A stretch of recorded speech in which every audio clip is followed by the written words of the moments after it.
A prevalent modern belief is that ancient Indian texts inherently oppressed women, systematically denying them education and intellectual freedom. But this narrative relies heavily on later interpretations and secondary sources, rather than the original words written in the foundational texts.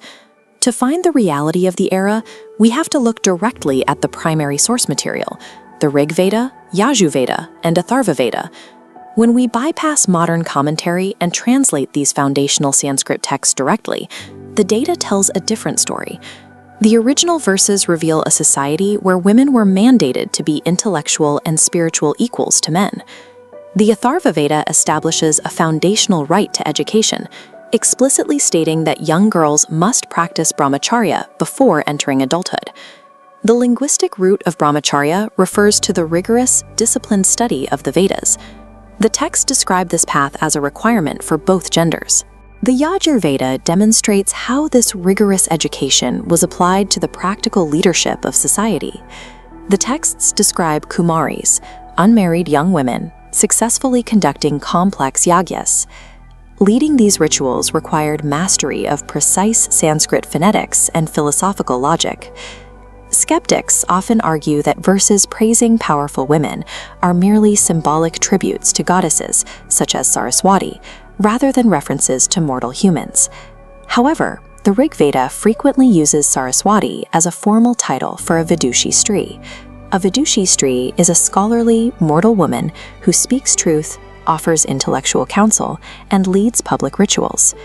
Young women in Vedic India were highly educated individuals whose training granted them active leadership roles in the most critical rituals of their civilization.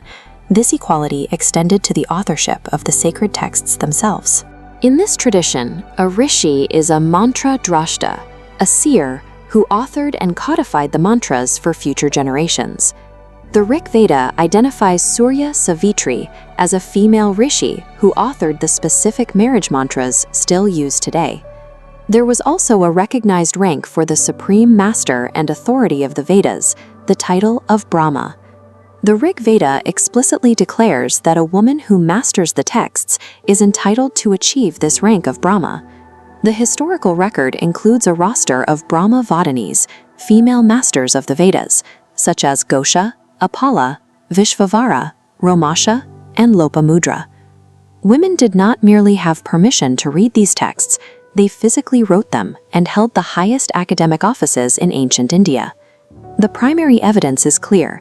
The Vedas mandate that men and women have equal rights to mantras, public assemblies, and spiritual pursuits. The later restriction of women's education represents a historical departure from these original Vedic mandates. To honor the legacy of ancient India, we must look past modern distortions and recognize the foundational core of intellectual and educational equality recorded in its first books.